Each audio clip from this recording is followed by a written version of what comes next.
Good morning, good morning, good morning. I forgot to hit the applause. There we go. There we go. I'm all thrown off this morning. All thrown off on this Friday, this feel-good Friday. Welcome back, ladies and gentlemen. Welcome in, friends. This is the Sports Morning Espresso Shot. I'm your host, Will. And he's Cricket from sportspicks.locals.com. We're here to bring you the latest and greatest going on in the sports world. How are you doing this morning, Cricket? How you doing, buddy? Cricket? Cricket, you there? Hello? This guy sucks. Holy hell. No Cricket right now. I haven't called him or anything. I'm guessing he's just overslept. But we'll see. It's probably because of this. And this is hilarious, some guy from Maine. This was Cricket on the show yesterday. Pat Freiermuth has been irrelevant for years. Cricket yesterday. 5 catches, 111 yards, and 2 touchdowns. I think he took that personal. How about that? Oh, man. Yesterday, Cricket's in here, like, talking about Pat Freiermuth, like, this guy sucks. Holy hell.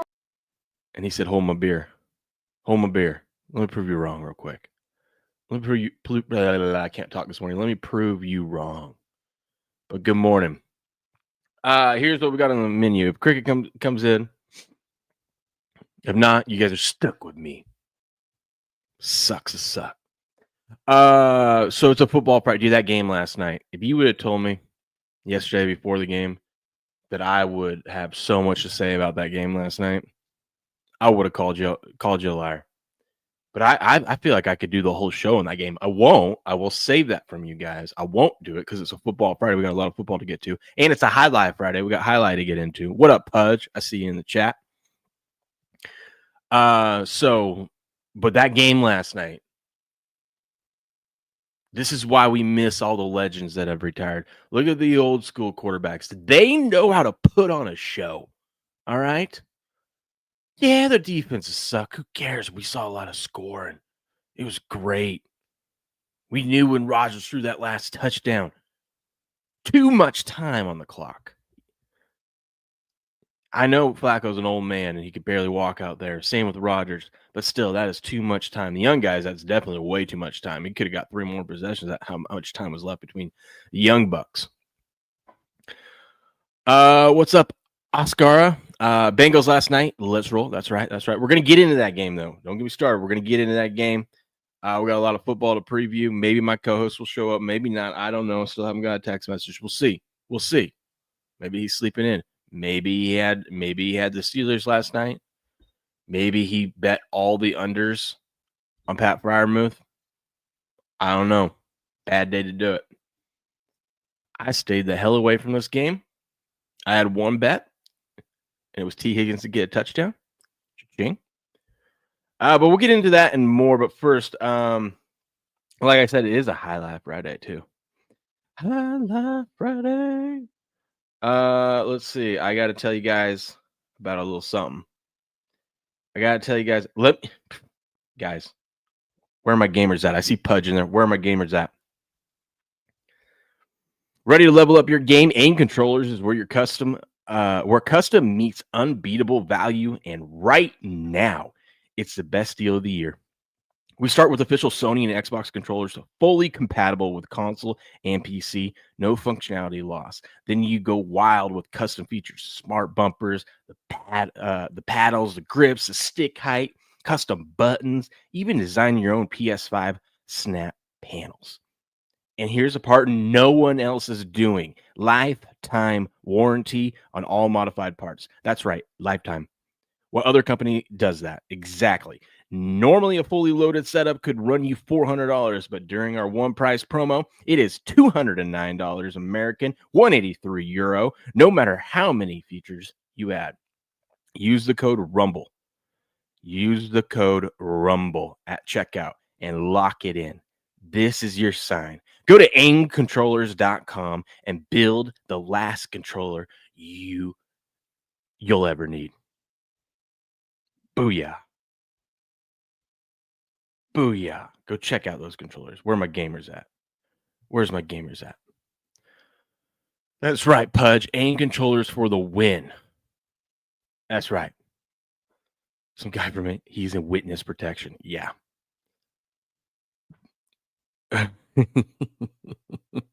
Listen, Cricket's been due. He's been due for just a bad take day. I don't know if that's a good sign for heading into the weekend or bad. Thank you, Pudge. Thank you. That was straight off. I hadn't even looked at it yet. That's why I stumbled there at the end and a couple times through. But I gave it some. Plus, I'm gonna check one of those out. Listen, I got kids, and man, they seem to get all my controllers. So I think I might go get me a nice controller from Aim Controller. I'm gonna hide that thing away. But it'd be nice knowing I got the lifetime warranty on it. You know what I mean? I got a bunch of little kids. You never know. Something could happen. Anyways, since we got over 3,000 you guys here on Rumble, let's do this. It is a Highlight Friday. Let's knock out Highlight just in case. One, I'm excited for the match tonight because our guy Benny's playing. But two, we're going to get into the football. Maybe Cricket will show up by then. If not, c'est la vie. It's Friday. But here we go. It is Highlight Friday. The World Highlight League is a sponsor of this show. Listen, been covering Highlight for 2 years now. It's a great sport. It's fun. If you've never watched it, watch some of the videos I have pinned up here on Rumble, or go over all their stuff, the links to their sites, and where you can watch it. And all that stuff is in the description of the stream. But tonight, 7 p.m. Eastern, we've got the Devils and the Fireballs. Let's see what happened yesterday, though, real quick. Let's see what happened yesterday, though, between the Chargers and the Renegades. It's a tie. 3-3 tie. Renegades really needed a win there. They're the defending champs on the outside of looking into the playoffs right now. Really needed an outright win, but we got a 3-3 tie. What happened in this one? Of course, the number one highlight player in the world, Gaucheri, ended up defeating Zulak. He came to play when look at that. The pressure was on. His team's down 3-2. Best he can do is get a point for his team to tie it. And he showed up 6-2, 6-1 win over Zulaka. That is impressive. That is impressive. Ederbide and Bradley ended up defeating Gonaga and CRB in 2 sets. And Mega Reyna gets the win over Ubia. That's impressive. Jedin and Bradley, that's our guy Jedin. Shout out. Jedin came in and showed off he won a Super Bowl with the Colts. Showed off his Super Bowl ring. He's been on the show. We love Jedin. Gaucheri and Mega Reyna ended up defeating Zulaka and Ubia. And then Jeddah and Art. Look at Jedin and Gaucheri were on fire yesterday as Jedin and Art ended up defeating Flores and Ben. How about that? Let's take a look at today's matchup, though. Ooh, baby. By the way, good morning, Leslie, Grass Guy, Patriot, Mont, Pudge, Oscara. I know I'm saying that wrong. I apologize. And Jamie, how we doing? And of course, some guy from Maine. Okay, we got the Devils and the Fireballs tonight. Ooh. Now listen, our guy Benny didn't play well earlier this week when he played. I expect a big bounce back from him. Kubala and Rock are going to go up against Joseph and Cabrera. Give me Kubala and Rock. How about that? They should be a slight favorite in that one, I believe. Echeberry and Benny are going up against Lalu and Rotz. Ooh. I don't think this is the day for our guy Benny. I'm sorry, Benny. This is the first time this season I got to pick against you, my friend. I'm going to take Lulu and Ross. They're too good. I'm sorry. Prove me wrong, Benny. I hope you do. Benetrix and Akeda are going at it for the first singles match of the night. You know what? Benetrix is going to be a little underdog in that one. Don't be sleeping on Benetrix. I'll go with Benetrix as a slight dog in that one. Nicholas and Arats are going head-to-head in our Division 1 singles match. Give me Arats.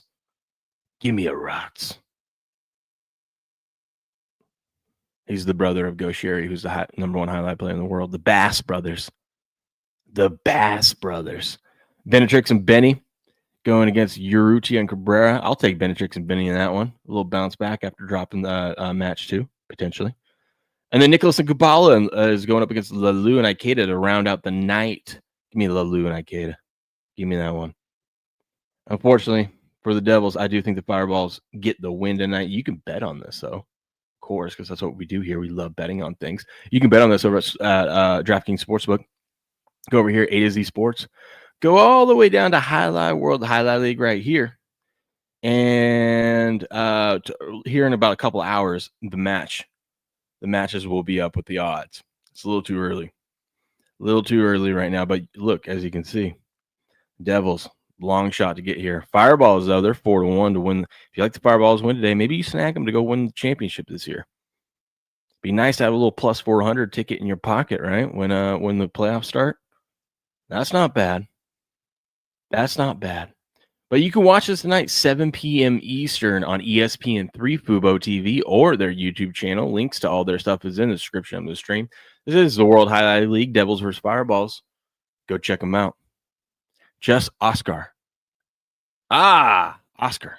I don't know why I said Oscar. Okay. Well, good morning. Eric John Pizzas artist is here. What up, buddy? Good morning. Colorado College Hockey, 3-1. Just cracked the top 20. Let's go. My man.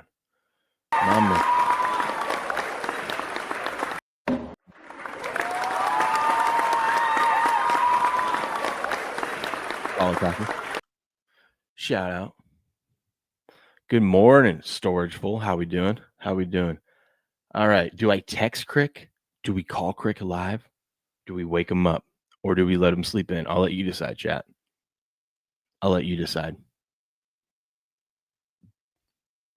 We'll see how much you guys enjoy just hanging out with me. I think we let him sleep in. You know, he's got a big weekend this weekend. You know, clearly he's tired. I'm surprised I'm the one that showed up on time. I didn't get to bed until 2 a.m. Eastern. That's when I finally got to sleep. We had a long night last night. Long night. Daughter was in the district championship in volleyball, and that thing went forever. Every set was like 25-23. Went 5 full sets. Came down to the last point. It was tied 14-14. Fortunately, they lost. All that for them to lose. I'm sitting there looking at her team thinking, this guy sucks. Holy hell. I'm just kidding.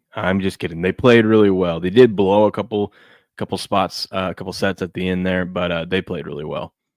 Unfortunately, did not get the win for the last game of the season, but it was fun. All right, we got to talk about this game. We got to talk about this old man game. Fair warning, I got a lot to say about this game. 33-31. Holy cow. You know why Cricket's not here and Steps is not here? Both those guys with the worst takes. I don't know if you guys remember this. Steps threw it on the wheel, ended up making one of our parlays. I like the under in this game. I'm like, you better pump the brakes. These guys have been around a while. They know how to throw the football. And these defenses, I don't know if you guys have noticed, trash. I will say this. I only had one bet on this game. Let me show you what it is. I did it over on Kalshi, of course. Shout out to Kalshi, not a sponsor. Should be a sponsor. Please sponsor my show, Kalshi. But where's it at? Right here. Look at that nice little lick. T. Higgins. Touchdown. I believe he got it in the second quarter. Didn't make me sweat the whole game for it. I would hope with 60-something points in the game that he would have got one of the touchdowns, and he did. He could have had 2. Wisely falls down. We'll get to that. But that was a nice little lick last night. But I did end up, like, for our contest and stuff like that, I had the Bengals selected. And then about an hour and a half before the game, they told me that I saw the update that Trey Hendrickson randomly decided is not playing. It was a coach's decision. And I'm like, and then that the Bengals are also starting a new offensive lineman. I go, oh boy. Listen, you're going to take your best. Your defense is shitty. and you're going to take your best defensive player and you're going to go ahead and sit him and not give us a reason. I go, that's not good. We saw what Rodgers can do. Rodgers, when he has time to throw, and he had all day to throw back there last night, all day. Yeah, and so I was like, I can't take the Bengals when Rodgers is going to be free back there to do what he wants. And I mean, look, I was right on that. I mean, the Steelers still got 31 points.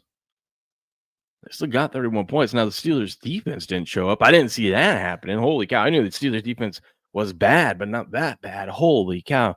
You know, that 40-year-old Joe Flacco pick you apart. What does that say about Joe Burrow? I got so much to say about this. What does that say about Joe Burrow? Isn't it crazy how good these guys actually are, these quarterbacks? Like, we sit there and look like, oh, they're washed or, oh, they suck. No, man. Maybe they just need 2 top 10, 1 top 3 wide receiver in the league, and another one that's probably top 10, top 15, and a couple other good pieces around them as well. Maybe they just need some of these stud wide receivers and just let loose. Huck and Chuck, because, I mean, Joe Flacco was looking like Joe Burrow last night. 33 points. Joe Flacco, 31 of 47, 342 yards, 3 tutties, man. Should have been 4. T. Higgins slides at the end of the game to lock it up for him instead of scoring. Very, very wise veteran move there by the wide receiver. But this game, you know, you gotta be real disappointed if you're a Steelers fan. I know it's a divisional game on the road, and those are always a coin flip. By the way, Mike Tomlin now 0-7 on Thursday Night Football in division. Not great. That's straight up. But a Steelers defense who spends like $190 million a year, or at least this year, they're spending $190 million on their defense. Where was J.J. Watt last night? Or sorry, T.J. Watt. Also, where was J.J.? Was he even watching this game? Probably had to turn it off. It was just they could have used J.J. last night because T.J. didn't show up at all. I mean, what? You getting paid 40 sticks a year, my friend. Where are you at? You got this banged up, terrible Bengals offensive line, and you can't get to old man Flacco. What are we doing? And hey, Steelers defense, learn to stop a slant, you know? Also,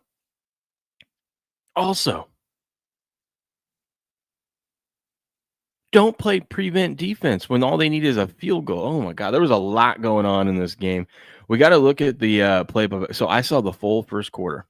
I missed the second quarter because I was driving. And then I was checking in the second half and watching a little bit when my daughter wasn't on the court. Dad of the year. But I gotta see what happened because when I was watching this game last, I saw, you know, Steelers were up 7-0. They were driving again. Steelers looked good, and it looked like the Bengals couldn't get anything going. And the next thing I know, I check my phone and it's 14-10, and I go, what the hell happened? So what happened in the second quarter? Second quarter, they start off with a field goal. Bengals drive down halfway through the second quarter. Actually, I mean, 10 plays, 72 yards. 5 minutes and 48-second drive. So a good long drive there. And they get the first touchdown of the game their touchdown of the game to Jamar Chase. And then Rodgers comes out first play, throws an interception. What are we doing, Rodgers? I thought you don't do those. Bengals answer right back with a quick touchdown. That was T. Higgins. And then Rodgers throws another interception. So 2 interceptions from Rodgers. This one was the one that was a deep ball, though, which had worked in the first quarter. It was like 3rd and 11. And he had thrown they needed a bailout, and he just threw it down the sideline beautifully to DK. He got it. He nailed it. And that's where I was like, oh, it's over. It's over. And I was wrong. I was very, very wrong. And the Bengals end up getting another field goal right before half. I guess that was their first field goal of the game right before half, making it 17-10 halftime lead. So at one point, the Steelers are up 10. And then at halftime, they're down 7. And then at one point in the fourth quarter, the Bengals are up 10. But then then Rodgers says, all right, it's time to play some ball. They get down there. They do it. What was exciting was Rodgers ended up, there was about 2 minutes and let's just say 30 seconds left in the game. It's 3rd and long. Rodgers runs around, hucks it down the field to Freiermuth. Freiermuth catches it, takes it for 68 yards. Maybe it was 58 yards. Either way, I don't know. 58 yards is what it looks like. It was 58 yards. Steelers go up 31-30, a little over 2 minutes left. And, of course, that is way too much damn time. Way too much damn time because then the Bengals pick up a first down. Bengals getting field goal or pick up a couple first downs. They get in field goal range. But they decide, you know what? We've been cooking Jalen Ramsey all game. He was like burnt toast out there. They're cooking his ass. And hit T. Higgins down the sideline. T. Higgins could have walked into the end zone, but like a good veteran he is, slid at the 5. Slid at the 5, allowed the Bengals to drain the clock all the way down. Almost all the way down. Kicked the game-winning field goal with about 7 seconds left. And that's all she wrote. But I will say this. It was very, very impressive. Rodgers hucks the ball, gets them a little bit closer. Now there's 3 seconds left. The only thing they can do is a Hail Mary. Rodgers throws his ball from a little past the 30-yard line, and it gets to the end zone, and it gets a couple yards into the end zone. Old man Rodgers at 42 years old or however old he is out there, hucked that thing down there 70 yards. How insane is that? He hucked that thing 70 yards at 42 years old. I was like, that was impressive. All right. He actually gave him a chance. Now he got swatted down like most Hail Marys do. Can't blame him there. No Skin says Crick called it. Crick called what? Crick called what? Crick said this yesterday. Crick said Pat Freiermuth has been irrelevant for years. You know? And Pat Freiermuth took that personally. 5 catches, 111 yards, and 2 tutties. But yeah, let me see if I got any of that for you guys. Hold on. Let me see what I got. I was just tweeting up a storm yesterday about this game. We finally got a false start called on the tush push. Look at this. I mean, this one's clear as day, though. This one had to be called. You know, just putting him in there, sometimes it can affect the rhythm. Really see the whole. Those two guys clearly leave very early. So we did finally get a false start called on the tush push. Glad to see that. Let's see. Scored away too quickly. Yes, they did. This is funny. If Joe Flacco scores one more touchdown, Mike Tomlin will fly to Cleveland and beat the shit out of Andrew Berry. How about that? We'll beat the shit out of Andrew Berry. Oh, good morning, Princess. Sorry, bro. You're good. I hate that. I talked a little highlight. We're just talking the game now. I talked a little highlight in the beginning. I was telling people I'm shocked. I'm the one that showed up on time. I didn't get to bed till 2 a.m. Eastern. Whoa. Yeah. We had that ain't very long sleep, man. No, daughter had a district champ. They made it to the championship in districts in volleyball. And every set went 25-23, went 5 full sets, came down to 14-14. Let's go. Gal on their team screwed up and hit it a little too hard when she was sending it back, and it barely went out of bounds. And then the most anticlimactic way to end the match or end the game. So they're serving to win the game. Gal hits right into the net, but it was the very top net. Hits right in the net. It's like, oh, it's gonna fall down. We're gonna be tied 15-15. We're gonna get a little back and forth action here. No, as a thing, like she hit it so hard into the net that the net like pushed it back and it rolled over, and that thing just died on the other side for the W. Yeah, I was like, everyone was standing like the girls couldn't have reacted to it in time, like to even get to it. Yeah, everyone was sitting there, and you know the place like takes a second to everyone's like realizing what they just saw, and then you hear the other side like cheer, but everyone was stunned. Like, did that really just happen? Yeah, you're like, wait a minute, we've had this epic battle, and that's the way this ends. Yeah. Man. I So know. they I was do- sitting so they there. do I was go sitting on there. to Huh? So they do go on to districts now? That was That districts. was districts. Okay. That was a district championship match last night. Man, that's Yeah, how I'm sitting there after that performance and how that ended, and I'm looking at my daughter's team, and I'm This like, guy sucks. Holy hell. I'm kidding. I was gonna say, no, you didn't. Oh man. Well, how you doing this morning, sir? I'm doing good. So I was laughing so hard when I got in here because this is the first thing I saw from some guy from Maine. I was sitting there last night watching that game, and I watched this fool going off, and I looked at SD and I said, I fucking hate this guy. I was like, this is my least favorite football player in the entire National Football League right here, Pat fucking Freiermuth. Oh my goodness, dude. He had been irrelevant for years until last night. Yeah. He goes, okay, Crick, I took that personally. I'm going to catch 5 passes for 111 yards and 2 tutties. I'd bet everything in my account that he was listening to the show yesterday. How many people yesterday or waking up this morning are pissed because Pat Freiermuth's on their bench? I bet that fool's sitting on waiver wires in a lot of leagues. Yeah. He won't be after last night. That was a game. What did you think of the game last night? Like, it's your opinion, since I've just told them all of them about mine. Go Bengals, man. Not working out. I mean, I don't know. That was just kind of it's a weird game. Joe Flacco looked pretty good out there. I mean, I'll give it to him. Jamar Chase, what did he set the damn Bengals record for most catches in a game? 16 or something? I haven't even got to that part yet. Oh, okay. Yeah, I mean, the Bengals look pretty good. That's a big time win right there. You know, it's a big difference between going to 3-4 and 2-5. And obviously in division with a team that's kind of running away with the division right there, you'll be able to keep it kind of close.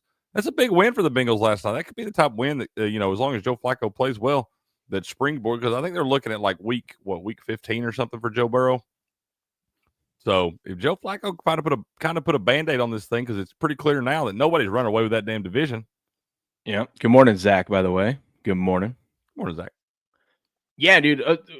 I have so much to say about this game. I've already been talking a lot about it, but I had so many thoughts running through my head about this game because I was watching it while I was at the match, of course. First of all, this is why we miss the old class of quarterbacks. All right, this is why we miss the Big Bens, the Drew Breeses, obviously Tom, Peyton, all the old school. I mean, these guys are what's left, the last two, Aaron Rodgers, Joe Flacco, because guess what? They know how to put on a freaking show, dude. They know how to put on a show. Entertainers, man. Yeah. Yeah. I mean, come on. I'm like, for one, okay, Pat Freiermuth got his other TD. How the hell do you let that guy get that far behind the defense on that last touchdown play for the Steelers? I don't know, dude. Both these defenses were terrible. Listen, I had one bet last night, and it was T. Higgins to get a touchdown. Yeah, I had that. Booyah. That came through. But I ended up staying away from this game. For our contest, I was going to pick the Bengals. I had them picked. I was going to take the points with them. I was even going to take them on the money line in another contest that I'm in. But about an hour and a half before the game, Trey Hendrickson gets ruled out. Dude, I saw that, and I was like, you know what? Hell with it. I'm going with it. I was like, I'm going. How many times do we see in the NFL the best player on the defense or something get ruled out in some stupid game like this where they ain't got no business winning, and then hell, here they come. That actually made me feel better about it. As stupid. Well, then they also were starting a new offensive lineman for the Bengals, and I'm like, oh god. So I'm sitting here thinking, I go, what's the one thing? How do the Steelers do well offensively? It's when Rodgers has time to throw. We've seen it all year long. If he has a clean pocket like last week, he looks like the old Aaron Rodgers. And guess what? I wasn't wrong. Because, I mean, the Steelers still put up 31 on that defense. And like you said, how the hell did they let Pat Freiermuth get behind you on that last touchdown, right? What are we doing? So, wasn't wrong. And I knew the Steelers' defense wasn't good, but I'm like, I would think for spending $190 million on your defense this year, I would think you could at least stop a 40-year-old. Yeah. A guy that just got there a week ago. Yeah, he ain't even been there a week, dude. Don't even know the playbook. Yeah, I figured you might like where was TJ Watt all night? Like you're making 40 sticks a year, my friend. Where are you at? I think he got that 1 sack. That's all I really saw him do. And that was late. Yeah, I don't know, man. But that Steelers defense was terrible. Jalen Ramsey looking like burnt toast out there, getting just cooked. Yeah, that's really the first time he's looked. And it wasn't like it was anything complex. You know what they were running? Slants. The Steelers defense couldn't stop a slant. How you let Jamar Chase get that wide open for 16? That dude I mean, I know how good he is, and I know he's always open anyway, but I felt like that dude had a 8-yard cushion every time he caught the ball. Well, this is why I love veteran quarterbacks that know what they're doing. Because you throw the best. He knows the guy making $40 million a year on your offense. Let's just throw it to that guy 23 times. Probably going to work out. 16 catches, 161 yards, and a tutty later.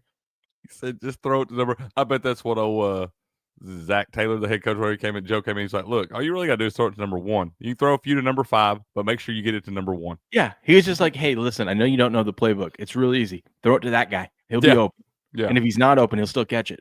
He just handed him a playbook and just one picture, Jamar Chase.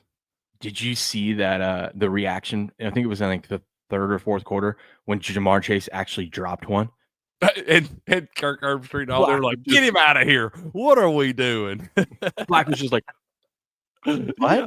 They're just like, what a bum. He's got to go. That wasn't part of the playbook. Yeah. You weren't supposed to. They didn't put that in the script.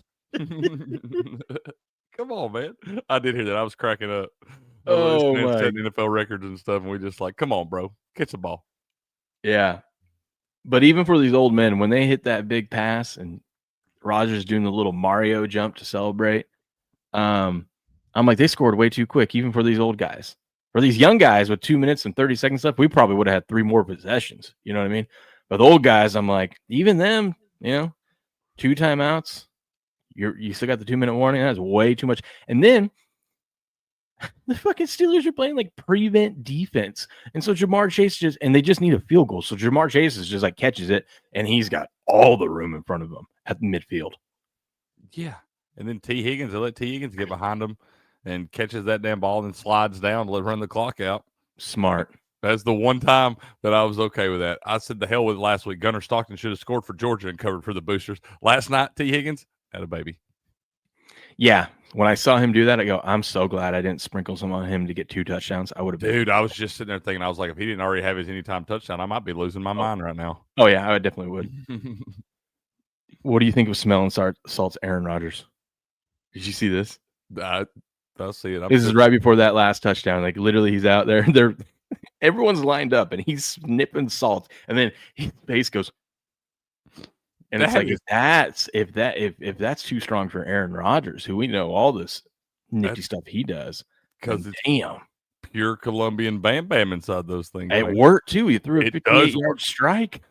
Did you see? Okay, let's talk about this. It obviously didn't count for nothing. But what about the damn Hail Mary he threw on the last play? Well, yes, I was trying to see if I can find the video on it, but I'm like, that is impressive, dude. At 42, he threw it 70 yards in the air, dude. I could not believe it, bro. I said, hey, that was a pretty impressive attempt. You know what I mean? Like, it got better.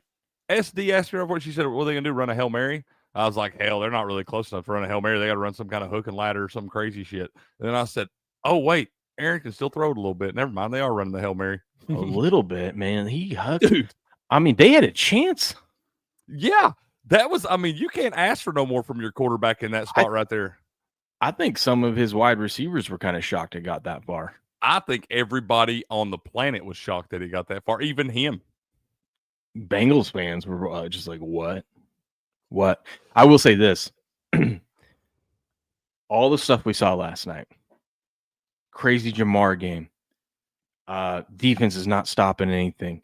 The fact that we had 2 40-year-old quarterbacks throwing for 7 touchdowns combined and 700-something yards. That didn't shock me, all right?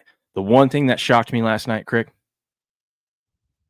the fact that the game-winning field goal didn't get blocked. The way this season is going, I fully expect this thing to get blocked. I was sitting there, and they're showing Evan McPherson. It's set up nice, and I was like, I don't feel like this is automatic, although it looks like it's shorter than an extra point.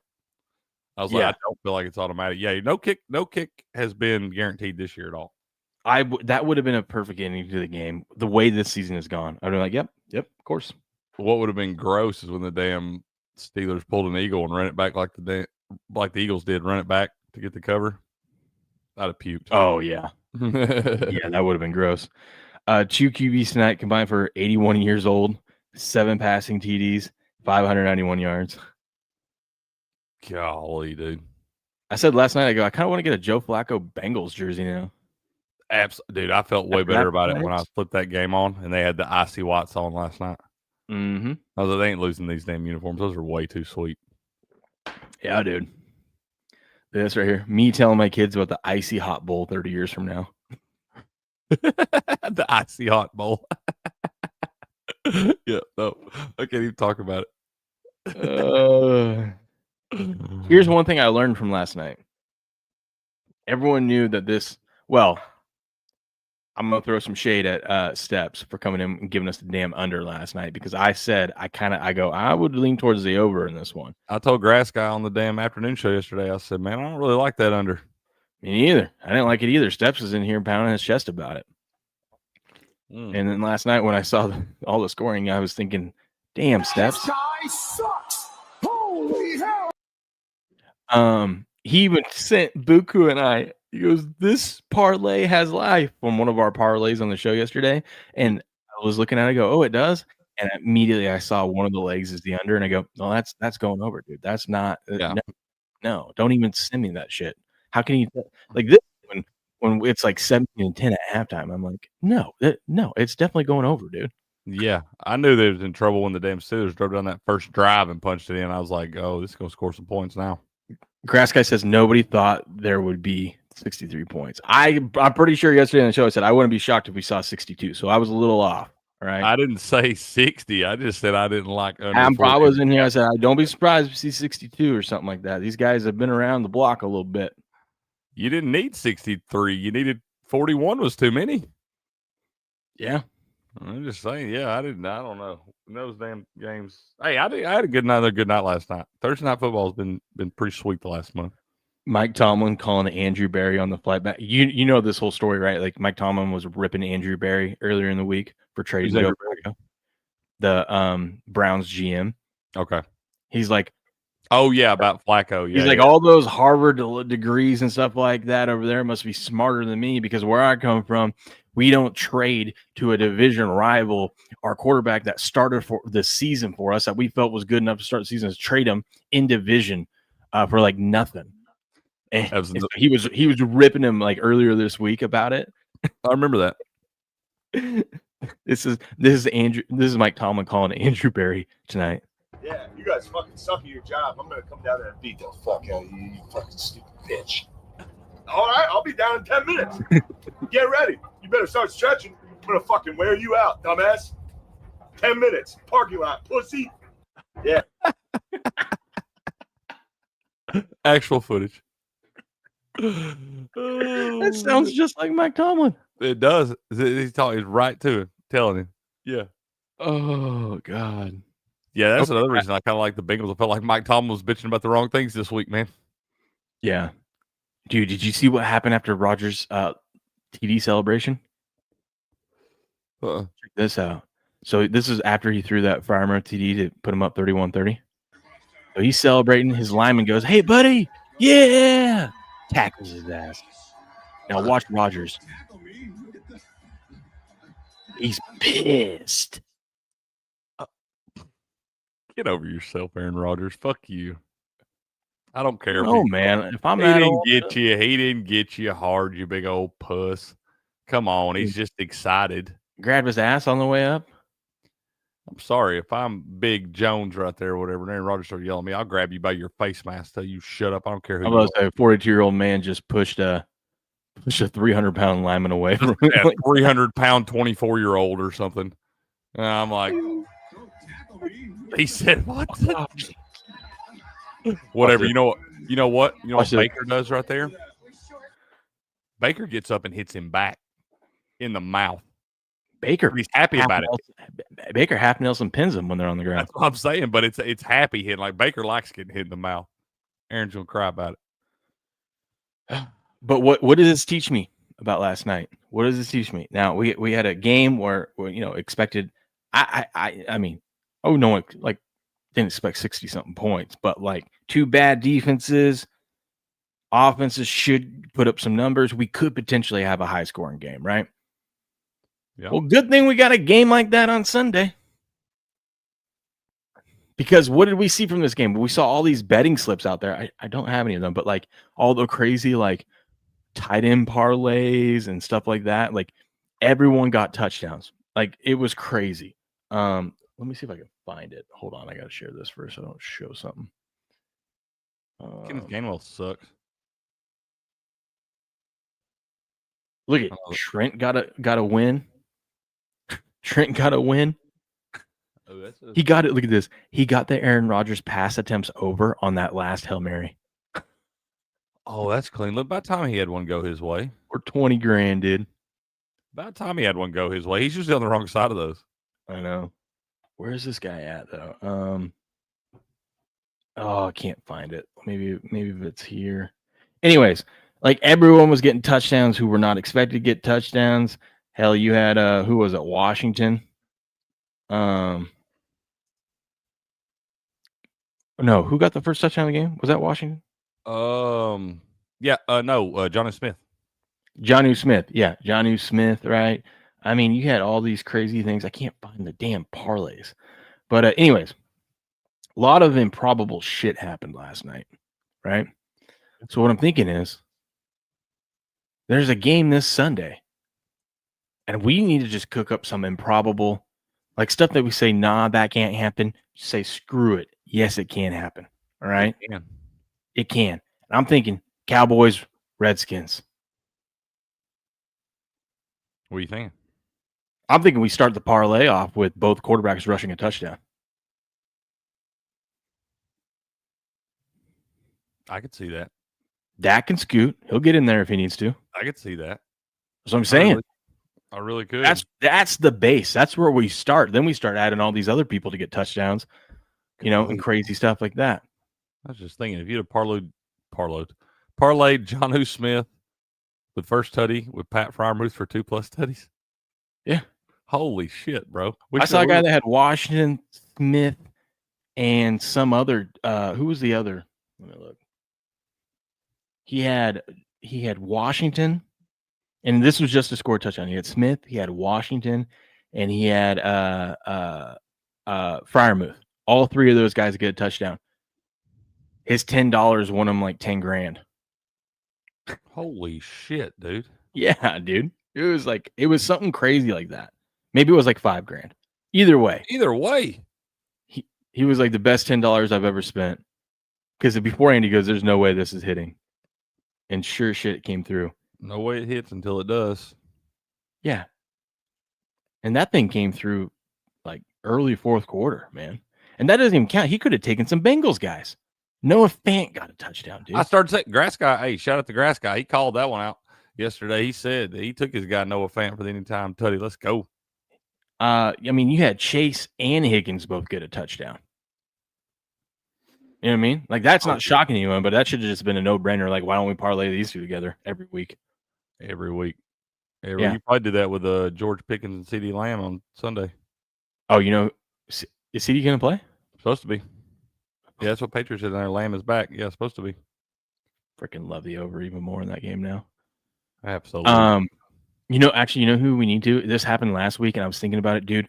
We have to do this going forward because all we need is to hit one more. It's already hit last week. We need this to hit one more time. If we only hit it once the rest of the season, we're going to be profitable because it's at minimum like 25-1. The McCaffrey brothers both score a touchdown each week. Luke's always got pretty good odds, man. That's what I'm saying. Like last week, he was over 10-1 to get a touchdown, and I'm like, if you would have parlayed that, and then McCaffrey we know is like a minus something, but it doesn't matter. It might be time to start doing that. That's what I was thinking.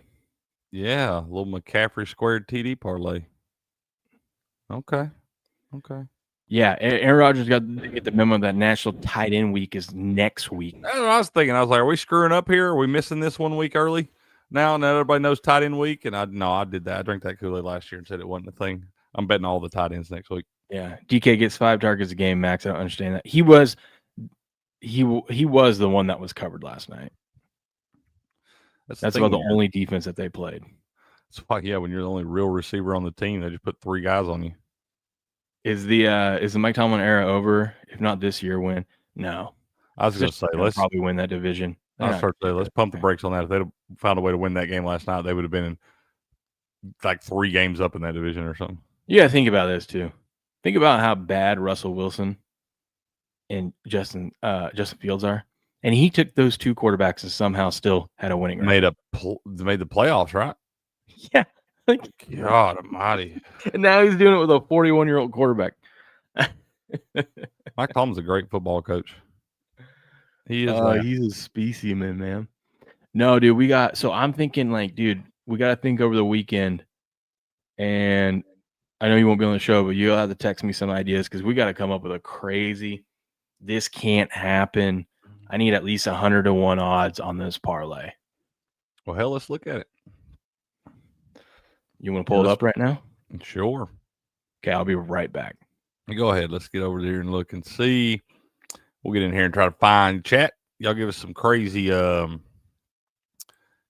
picks this weekend, some long shot picks. Yeah, and I'm not saying like, oh, this guy's going to have 3 touchdowns and 300 yards. Not like that, but like things like, oh, tight end isn't going to get 2 touchdowns. Jake Ferg, he ain't going to get a touchdown. He ain't going to get 2, you know what I mean? Jake Tonjes with Kittle coming back.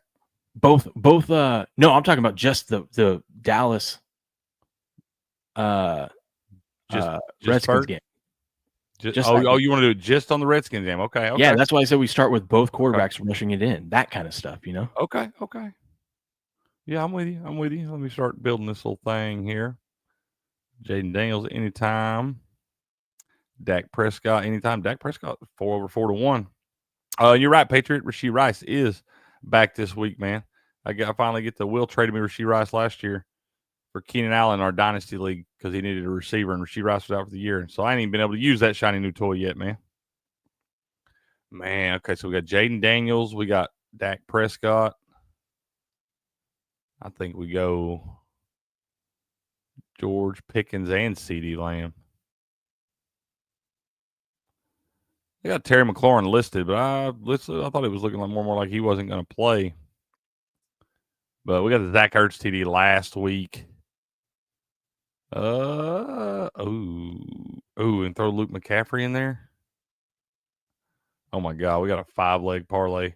I got a plus 35,000 5-leg TD parlay for Cowboys Redskins. What could go wrong? What up, Nate? How you doing, man? Good to see you over there on the YouTube side of things.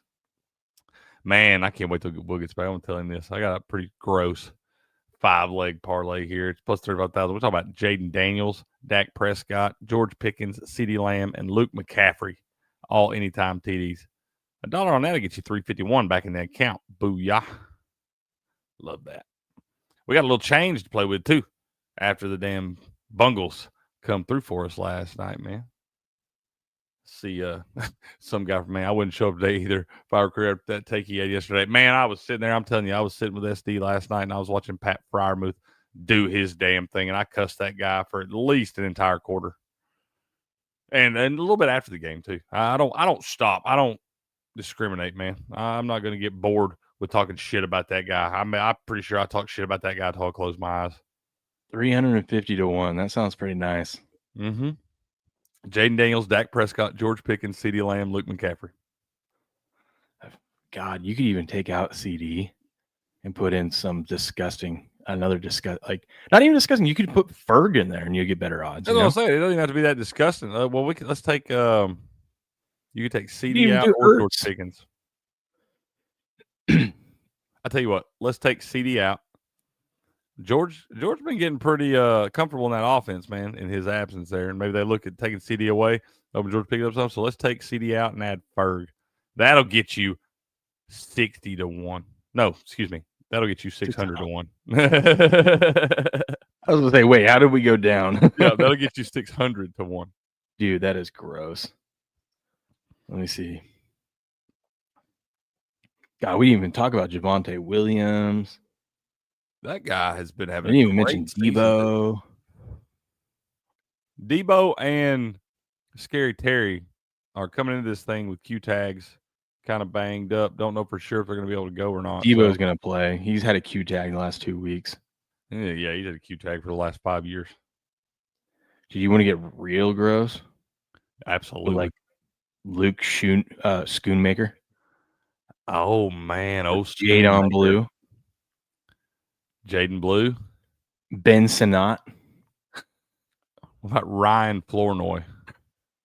I think I might just bet individually all these long shots down here because one of these 10-1s is gonna score a touch. Everyone's getting a touchdown that game. I was parlay Hunter Lupke and Luke Schoonmaker together.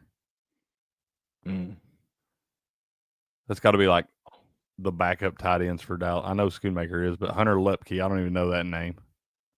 Or Brevin Spanford. If it was national, listen to this. If it was national tight end day, you know what we'd be doing for this game?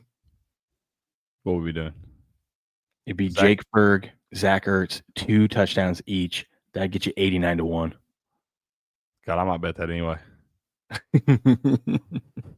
I might throw $1 on that anyway. I don't even care if it's a week before National Tight End Week. Here, I got one for you, dude. Oh my God, 209-1.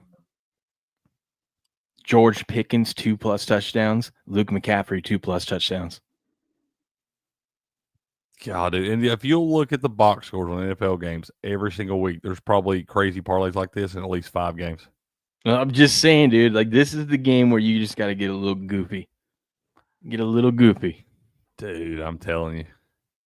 Like that guy last night, man, I'm telling you. I don't know why we ain't looking at more of these where we do that, like parlay a first touchdown score with somebody for 2+ and just put like. I can't parlay first touchdown scores. Oh, you can't? I can. I definitely can. I know you can. No, my books let me. You don't even have to put much on it. You put like a quarter on it, dude. Mm-hmm. And it'll still pay like 1,000 and shit. Yeah. Some of these crazy ass parlays. Crazy ass parlays. Get in there, Nate. The water's fine, man. He said, I might just do that, Creek. Let's go, baby. One more time. Jay Daniels, Dak Prescott, George Pickens, Luke McCaffrey, Jake Ferg. 600-1. Not 60-1, 600-1. $1 will put 601 back in the account. I'm loving these. Grass got said score real 6-3. Real quick. While you're cooking up your parlays this weekend, I gotta tell you what you're gonna want with you while you're cooking up the parlays. Tell me what I want with me while I cook up the parlays, man. All right, outdoor crew, if you're into fishing, camping, and getting off the grid, meet your new best friend, the Hunter Orange 25-quart cooler from Caddy Sports. This isn't your average cooler. It's roto-molded for max durability, bear-proof, and 20% lighter than other brands, so it's easy to haul whether you're deep in the backcountry or just setting up at the dock. You'll get up to 3 days of ice retention thanks to the thick, high-performance insulation. That means cold drinks, fresh food, and fewer ice runs, whether you're chasing muttons offshore or posted up at a campsite. Best part, it's 40 to 50% cheaper than the big-name coolers, but still built to perform season after season.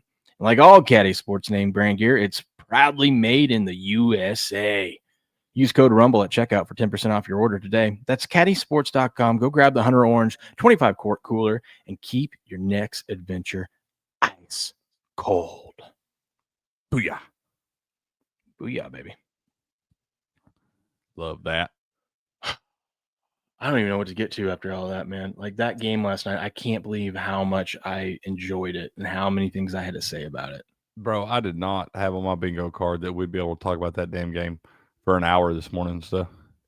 Dude, I told everyone, I go, Crick doesn't show up. I might talk. I won't do it to you, but I might talk about this game for the whole show. Like that's how much I could talk about this game.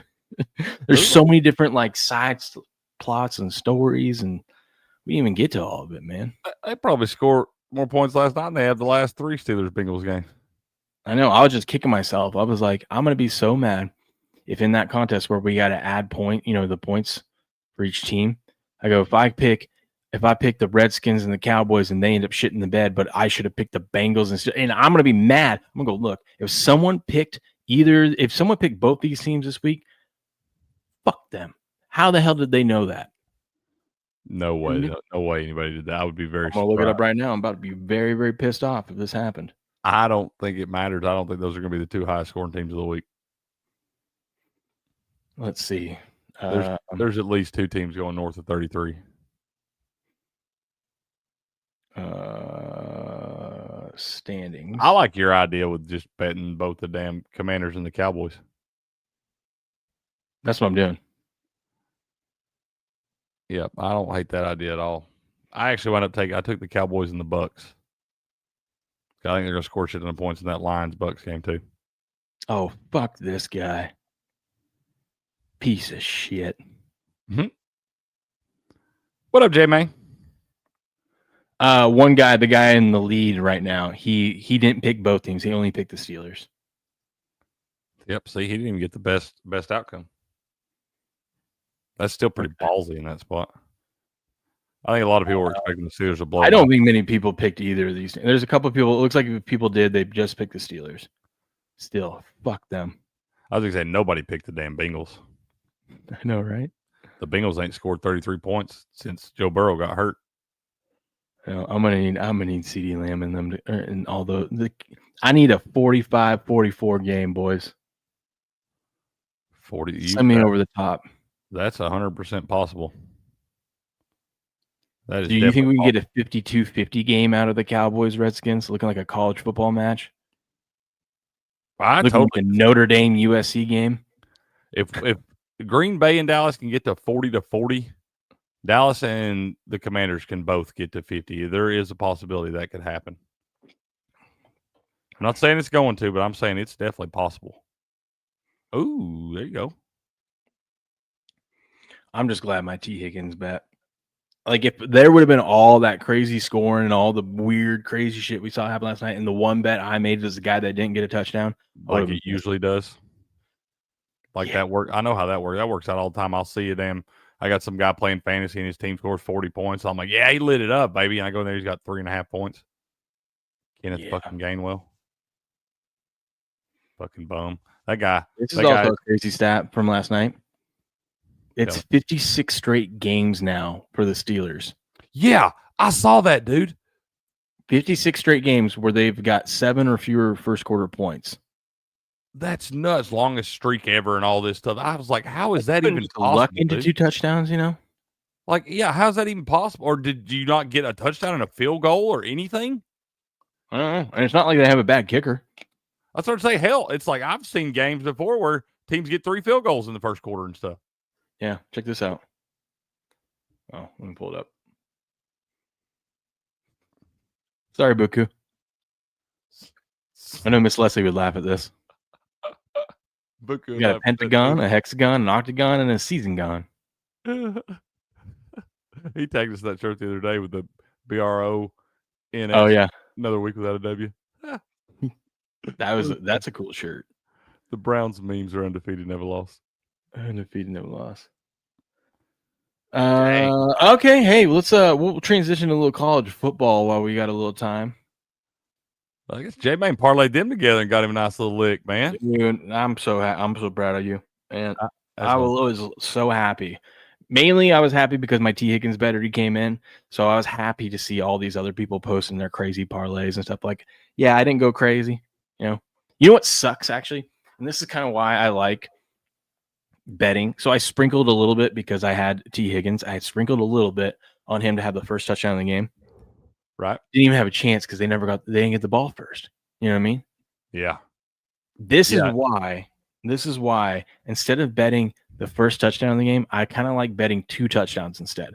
Because yes, you may miss out if your guy does get the first touchdown in the game, but if he gets the first touchdown in the game and it's the first quarter, you have great odds to get that second touchdown. Yeah. Yeah, it shrinks up. The odds shrink up a lot on that. Yeah. Well, why we can't have nice things. What do you think of this? Curt Cignetti getting an extension with Indiana, 8 years, making him $11.6 million a year. Money well spent. I heard that if they try to fire him at any point, that $92 million is fully guaranteed. As it should be at this point for Curt Cignetti.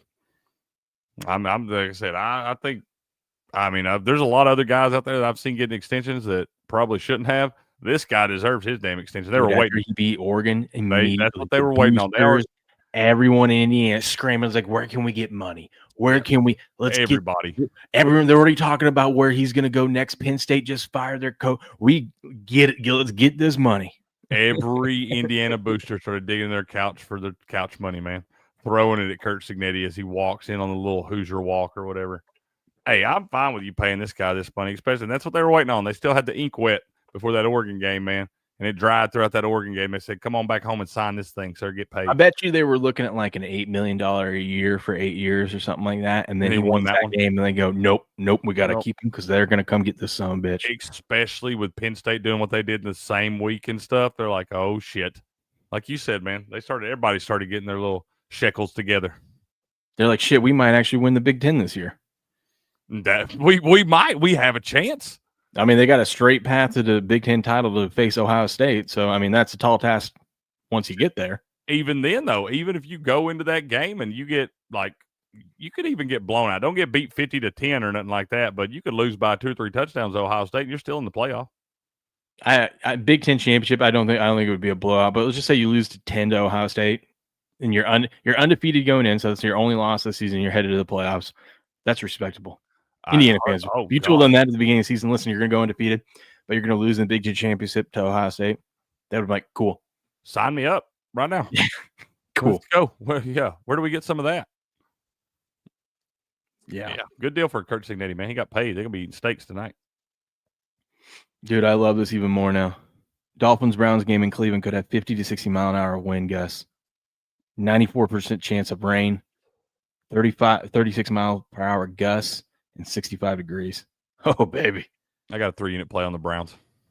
They're my last survivor pick. I'm not coming off of it. I don't blame you, dude. It's so gross. That, especially in that weather, that matches up for the Browns so much better than it does the Dolphins. And it was a rare week that Uncle Dave, Diamond Dave Essler, went on one of the pods I listened to. Yeah. And they were talking survivor. Like, who would you pick? And he's like, listen, guys, I'm not going to come out and give you Kansas City because I know some people got to save that. He goes, I'm not going to do any of this stuff. Listen, I'm being honest. I'm thinking about doing this for my. He goes, I think I'm going to do this for my. He goes, I'm going to take the Browns. I'm like, you say no more, Uncle Dave. Yeah. Uncle Dave is on it. Got his blessing. I'm okay with that. We like Diamond Dave, man. He knows this stuff. I think the 2 gross survivor picks of the week are the Browns and the Jets, man. I think they're both winning. Me too. Straight up. Well, Crick, we got about 20 more minutes or so. Let's run through some of the college football games today. I'm sorry, guys. We didn't get to much. We did get to it is a highlight Friday. We got that done. Our guy Benny plays tonight, and I was all pumping up Benny. Yep. He's got to go up against the Luna Rots. And it's the first time all season I picked against him. I'm taking you not Benny. Let's go, baby. I took Benny in the second match that he's in. But in the first doubles match, I was like, man, the Luna Rots have kind of hit their stride right now. Yeah, I've told you, I don't like betting against the Lou to begin with. And the Rots is Go Sherry's brother. So they've been playing highlights since birth. Let's go rapid fire. We got about 20 minutes. Louisville versus Miami. I ain't touching that damn game. I ain't touching any. Oh, that's tonight. I forgot we got good games tonight. I ain't touching any of them damn games tonight, man. I ain't doing it. I don't know which way to go. I've wrestled back and forth on both of them. It wouldn't surprise me either way. It wouldn't surprise me to see Miami win that damn thing by 4 touchdowns. Wouldn't surprise me to see Louisville have a chance to win at the end. I still think Miami's a little fraudulent.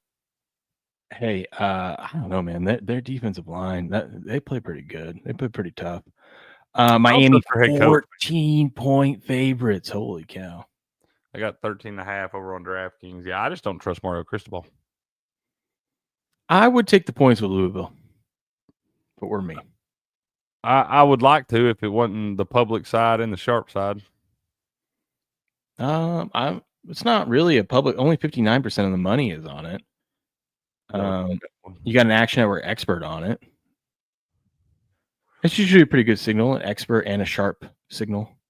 Yeah. Could I interest you in a teaser? Could we get Louisville up to 19.5? You could tease it, yeah. You're probably all right with the teaser, I would say. I don't think Miami beats them by 3 touchdowns, but I could totally see Miami winning it by 2. The reason why I like this is because Louisville can score. You know, we saw them get down big the other week, and they came storming back. Yeah, against Pitt, yeah. Yeah. And then we got Nebraska and Minnesota tonight. That's interesting. We got Granny Spartans going to take on Utah State. Ugh. The UNC Cal line went down 1.5. It was at 10 yesterday, and it's gone down to 8.5 now. So That's gross. I don't know how you could trust Bill Belichick and those Tar Heels. This is the week they went out, right? Probably. Here's what you do. I got you a little money line parlay. Lay it on me for tonight. UNC. Yeah. Okay. San Jose State. Minnesota. No, Louisville. What does that pay? Let me get it pulled up. All right. So Louisville. Uh-huh. Granny's alma mater. Uh-huh. And the Fighting Belichick's. Well, that just get you a little plus 47.10. That's worth $1. They're worth $2. If that comes through, you can go get yourself a nice dinner. Absolutely. 2 Oreo shakes. One for you and the missus. Yeah, that is gross right there. Louisville, San Jose State, North Carolina. What could go wrong? What could go wrong? That's right. Okay. Let's find a gross money line parlay for Saturday. All right. Let's work our way through. Well, I'm eliminating my Cougs. There's no chance in hell we're going to win this game. So no, absolutely not. No, don't. Okay. But we do have my Cougs, Washington State taking on Virginia. Virginia laying 17.5. Dude, don't be fooled by last week, okay? Everyone's going to be like, hey, look at the Cougs covered against Ole Miss. Well, this is where we shit the bed. You think I don't even think Virginia is that good, but we suck. They probably just stayed over there, right? I don't think they did. Played in Oxford. Yeah, I don't know. Played in Oxford, and then now you got to go to Charlottesville.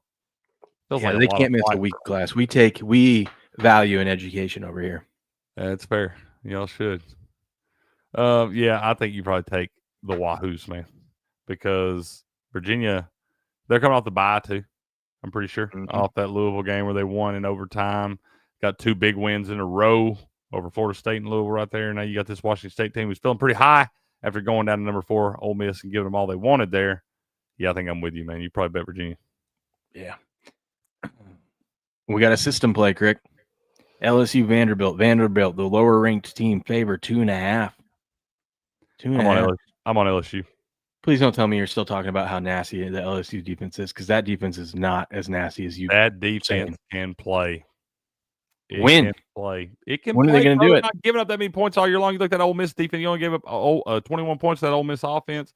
That defense is still pretty good, and it's going to give Vanderbilt some trouble this weekend. You too, Buku says, y'all top-notch humans have a great Friday. About tea time. Well, hit him long, hit him straight, my friend. That's right. Go get him, Buku. He's got him a little. I don't know how he does it, because I got a shotgun of beer before I get going on that first hole. He got one of our buddies, man. Hit him up a couple days ago, and they got a company tournament today. It's like a 4-man, called a 4-man scramble, but like a best ball, whatever, you know. Yeah. And, but yeah, they had a guy drop out, and he had to call Buku to come to the rescue, man, last minute. My man. So go get him, Buku. Good luck today, sir. So what do you think? Do you still like LSU in that game? I do. I like LSU. All right. I like LSU. I keep doubting this Vanderbilt team, though. So, dude, we have 2 system plays, dude. What could go wrong with this? Number 12, Georgia Tech getting disrespected. Duke. This one scares me because I like Georgia Tech here. I think they're actually a scrappy squad. But the fact that Duke, unranked Duke, is laying 1.5, I am staying away. Take Duke. Georgia Tech's been playing with fire for weeks, man. And that offense, one of those Duke's offenses started looking a lot better. They can put up some points. If Georgia Tech gets in a hole, that offense isn't high-powered enough to come back. Yeah, but they're the Georgia Tech blacksmiths, man. That's what they do, is play with fire. We'll see. I got a feeling a Blue Devil could handle fire, too. Oklahoma. Very true. Very true. Oklahoma heading out to South Carolina. OU laying 5.5. That's a low total. I know Oklahoma's got a good defense, but 43.5 in a college match? I like South Carolina. Catching the 5.5? Yeah, dude. Feels weird. You got Oklahoma coming off the big letdown in the Red River shootout right there where they got absolutely freaking embarrassed. John Mateer's still working his way back. Now you got to travel down to Columbia. Early game, 12:45 kickoff. Feels like a tough spot for Oklahoma, man. Those little early games like that in the SEC always tough on the road. Some guy from Maine says, about to take off. Got a sight in my new rifle at the range. Have a good day. Atta baby. That sounds fun. Enjoy, my friend. Absolutely, bro. That sounds like that man getting ready for hunting season, man. Mm-hmm. Let's go. Be safe out there, brother. Have a good day. Surprised they let you have guns out there in Maine. That's what I was thinking. I was like, is that allowed up that way? I just think of Portland, like Portland, Oregon, Portland, Maine. I just think that, I was just picturing the same thing, They're a long way away from each other. They are the long way, but politics-wise, I kind of view them the same. Although I don't think anything can be as crazy as Portland and Oregon. That place is freaking nuts. Ohio State laying 25.5 on the road to Wisconsin. I don't know if I want to lay 25.5. The total is only 41.5. I'll tell you what, take Wisconsin team total under 7.5. That's not a bad bet, but there's a weird, like Uncle Bob was talking about a few weeks ago when he came on with. There's like some weird system play that the old bettors use when you got like a total under 45, but a spread that's north of 3 touchdowns. Like the old system is to always take the points, and it's something close to 70%.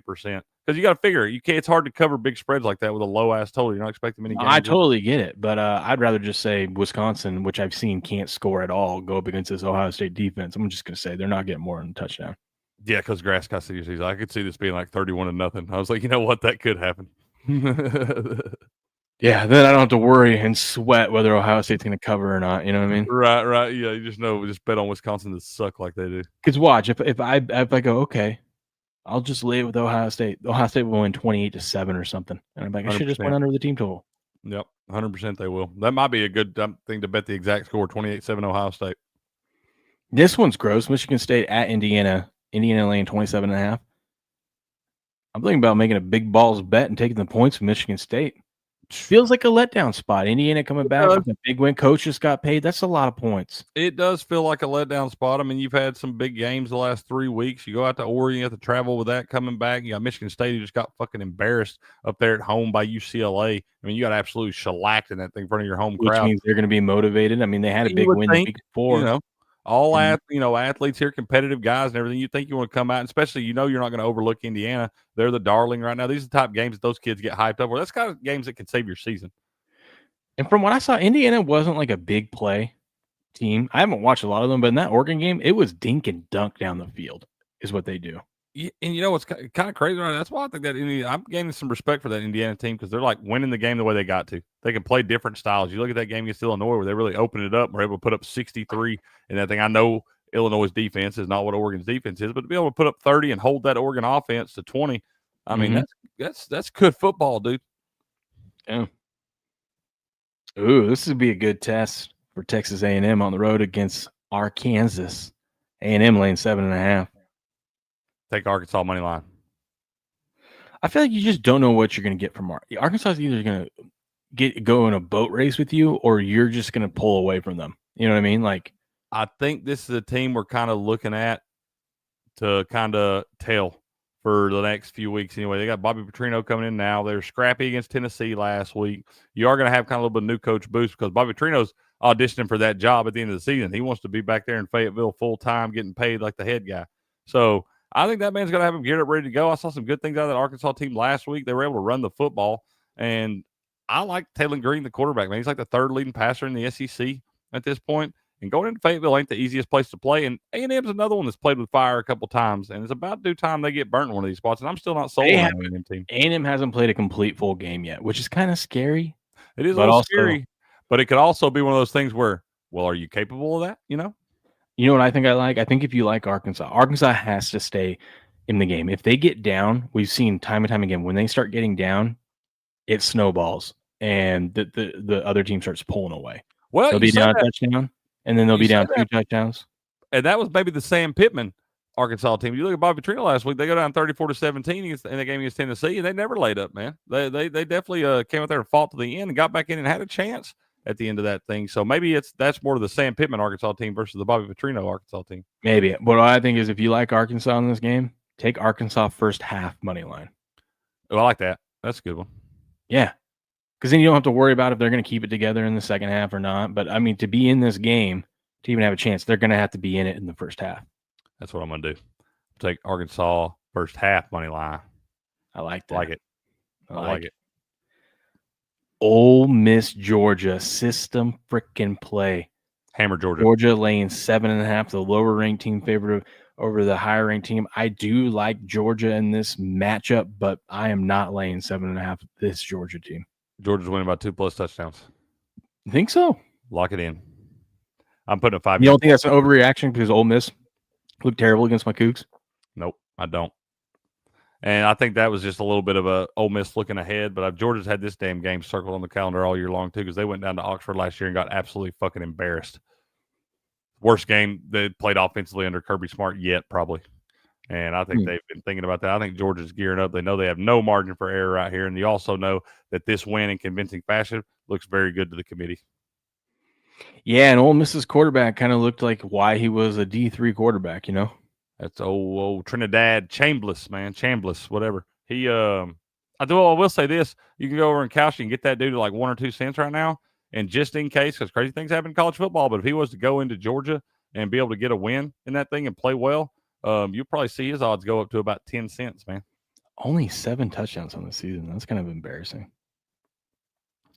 Yeah, they 6 games in. Well, it kind of been splitting, man. He wasn't even supposed to be the starter. Austin Simmons was supposed to be the starter, wound up getting hurt early on, and then Chambliss was supposed to just kind of bridge the gap till he got back. But then the guy started playing pretty well, and when Austin Simmons got back, he hadn't been able to get the job back from Chambliss. You know why I like your angle on that one too?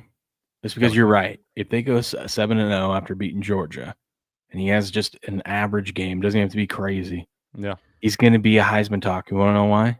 The story.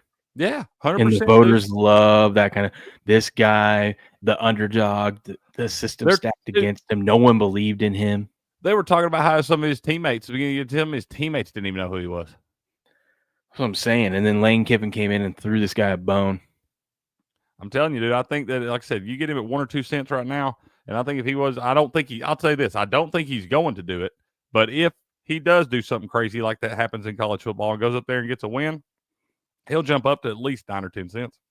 That's what I'm saying. If I can get him at 1 cent, or hell, even 2 cents, and he goes up to 8 cents, I'm cashing out. That's 4-1 right there. That's what I'm saying. You can, it's 4 to. Well, I don't know that you set that one to cash. Don't set it to cash out. You can look at it to cash out, but that could be one where we look at the schedule after that, and he could have a couple more spots to go up a little bit more too.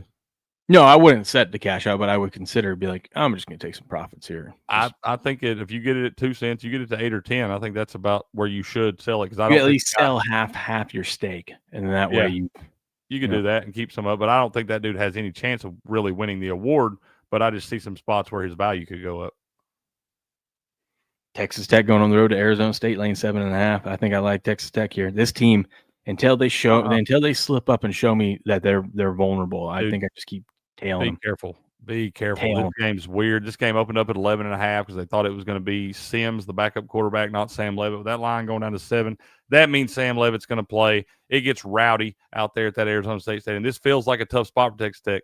Not saying they're going to lose the game, but I don't know that they're just going to run away with it like they have been, man. Arizona State still the champs, so they ain't in the Big 12. I mean, they have 2 losses, 1 loss in the Big 12. I think this could be the knockout blow. But if they win this one, they're right back in the catbird seat. I just love this Tech team this year, dude. I like that team too, man. I do. I love that they spent so much money. They're like, screw it. We're going to go buy ourselves a roster. I respect it. They're still recruiting in the future class as well, too. Yeah, they got a lot of money. Texas Tech might be here to stay, man.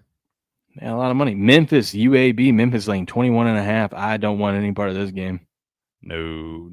You think you get the coach fired boost from UAB? Some teams in college football are not capable of the new coach boost. It just Oregon pissed off after a loss, flying out to Rutgers, lane 17.5. The only thing that makes me nervous about this is we've seen these West Coast Big Ten teams. They do not do well when they travel. Dude, take Rutgers. I'm telling you, a lot of people think when a team loses a big game like the Oregon did last week to Indiana, a lot of people expect the bounce back spot. Well, it's actually quite the opposite most of the time. It's usually a layover effect. And now you add in the fact they got to travel from Eugene, Oregon to Piscataway, New Jersey. That's a long travel to a scrappy Rutgers team right here. I'm not saying Oregon's losing the game, but I don't see them winning it by more than 2 touchdowns. If you would have asked me before we talked about this, where is Piscataway? I would have said that's not a real place. And then I would have said I have no idea. I've never even heard of it. Where Ollie Gordon lives. That guy is not real either. I would have said Piscataway is the island that Ollie Gordon lives on. Yeah, that's exactly where it is, man. Yep. That's where they're playing this football game this weekend. Oh man, Texas going out to Kentucky. Texas laying 13.5. I don't know how you can trust Kentucky or Texas laying points. I don't care if it's I ain't Kentucky. touching that damn game. I ain't touching it. Probably the under in that one because Kentucky's offense sucks. So does Texas. That's a good call. 43.5. Probably the under 43.5. Or there's a low total in that game. Alabama, Tennessee. Where are you going to be at for this game? You be at home? Be at the house, man. I don't watch the big ones anywhere but the house. Anytime I do, we lose the damn thing. So, yeah, and plus we're going to Talladega Sunday morning, so we're going to hang out here because we got to get up early then.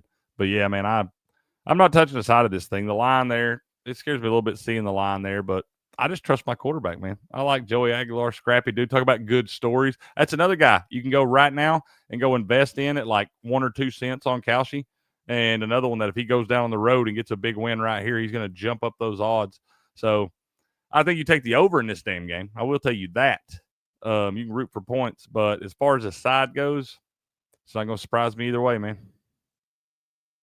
Yeah. I mean, both teams have one loss. Alabama doesn't have an SEC loss yet. So a loss here wouldn't hurt them as much as it would hurt Tennessee. Yep. Tennessee, the one with more of their back against the wall right there. But I did see, and I don't know, you got to check the injury reports and stuff and see. I've told you all along, I think the X factor for Alabama is Jay Miller, the running back. When he's in there, he wasn't able to play in that game against Florida State, and he is questionable heading this week. I do think he's going to play because that guy's a gamer. But pay attention to that, man. If Jay Miller doesn't go for Alabama, I really like Tennessee, and that's not even a homer pick. Yeah, I saw something crazy. I don't know if I retweeted it or not. Maybe I didn't. That's right, B-Mac. Go Big Orange, baby. Go Big Orange, baby. USC Notre Dame. I know they suck on the road. Notre Dame hammers them. Nah, I think I'm going with SC, baby. I think the narrative is changing. Lincoln Riley is back, baby. There's some weird record when they come over here. I know. I'm throwing it all out the window. I don't care. That's what I'd do. Throw all the stats out the window that you've got a big body of work to judge by. Yeah, that's what I do. I say, fuck it. I saw something crazy. Like Notre Dame's like they got a bunch of players out. That's why this line came down a little bit. I ain't seen it come down. I seen it go out. No, it was at 10.5 earlier. Oh, I saw it earlier in the week at 8.5. I got it 9.5 now. I ain't worried about Notre Dame. I like Notre Dame, and I've been beating my chest on them for a little bit. That's right, Megatron. That's right, Grass Guy. The Irish about to boat race them. Yeah, that's what I'm saying. Everyone thinks that's going to happen. USC ain't that damn good. I know. I don't think Notre Dame is either. We have a weird system play with another one. Lower ranked team favored over the higher ranked team, but on the road, sir. You got number 23 Utah -3.5 at number 15 BYU. Yeah, that makes sense to me though. In-state rivalry, and you got to remember BYU won that game last year on a questionable defensive holding call against Utah that wound up putting BYU into field goal range. So they're going to have a little chip on their shoulder. Utah's getting right, dude.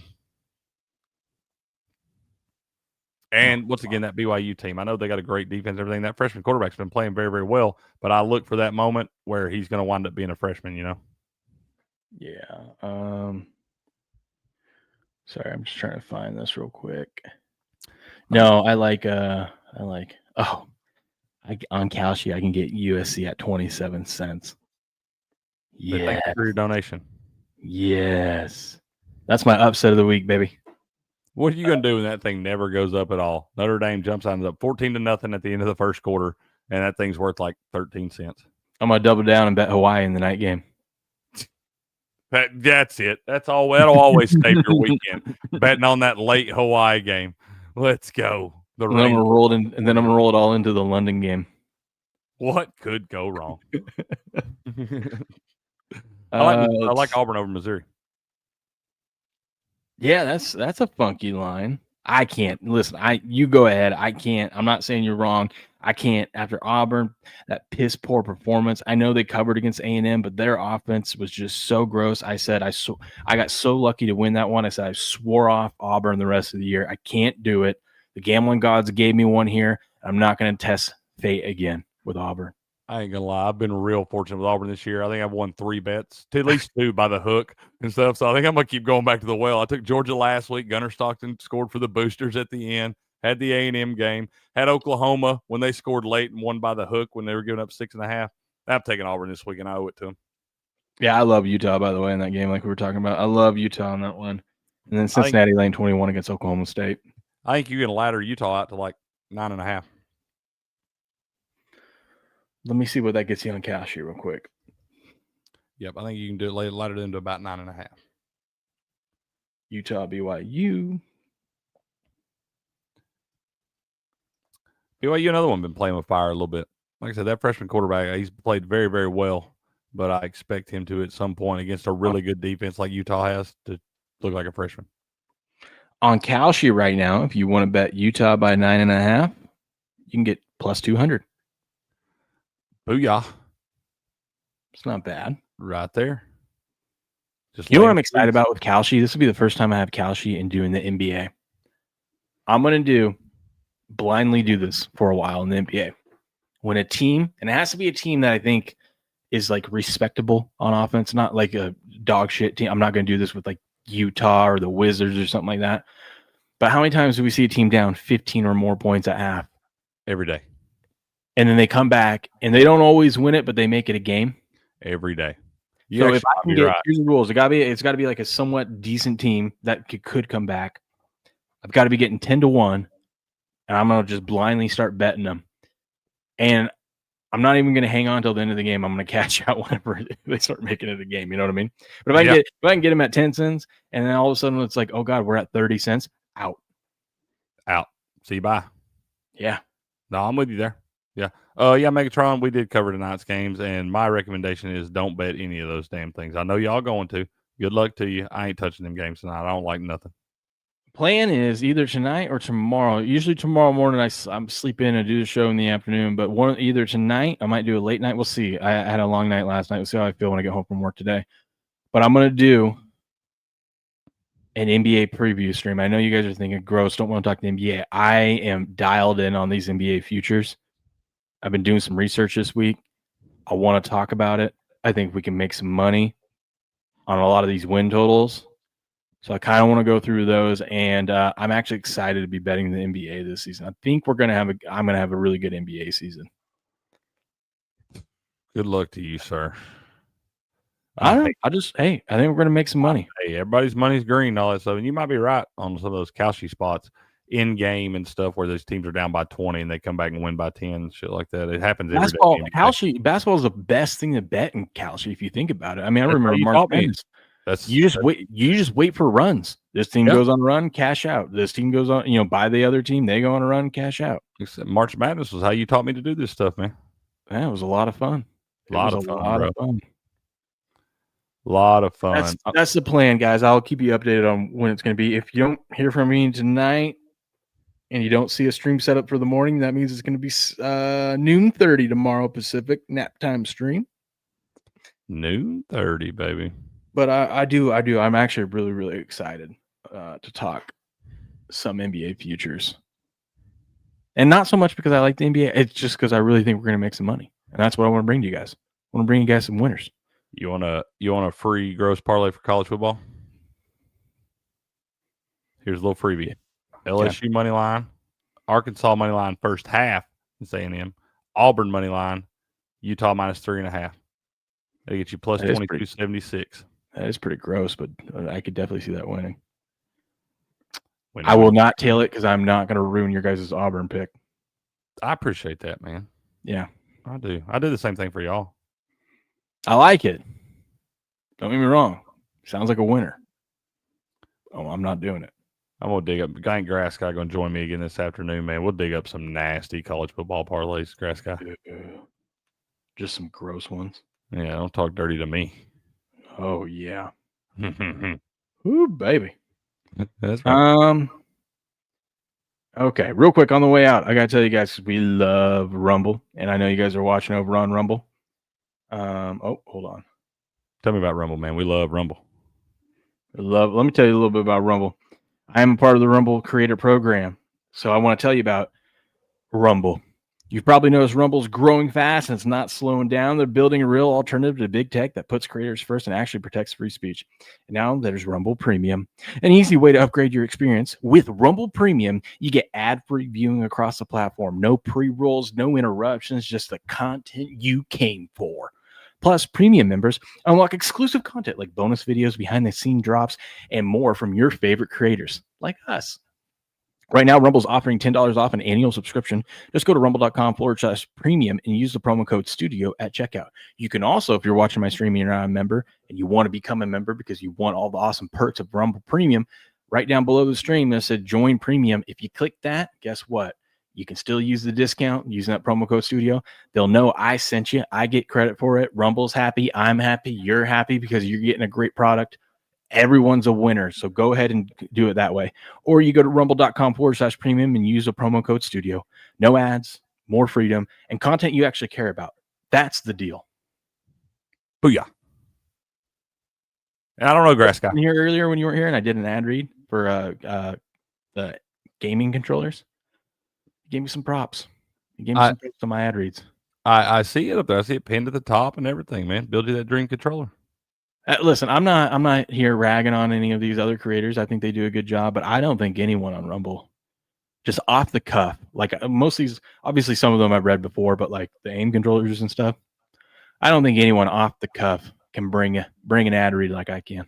That's right, baby. Let's go. I put me up against anyone. Anybody. Yeah. You're the betting favorite for sure. What do you want me to talk about? I'll talk about it. Hell yeah. Well, yeah, we'll pitch it to you. Absolutely. A Grass Guy, I don't know about Uncle Bob this afternoon. I have not heard anything, and I don't know. I'll check with him and see, but y'all know he's a busy man, bro. You know the scene in Wolf of Wall Street where he goes, "Sell me this pencil." Yep, that's Sell his pencil. Yep, absolutely. Yeah. How about that? Absolutely. That? Anyways, you guys have a good rest of your Friday. Hope you cash all your bets today. Grass Guy says, "Wow, I know he's amazed. He's amazed." I'm just saying. Excellence, man. You see excellence like that.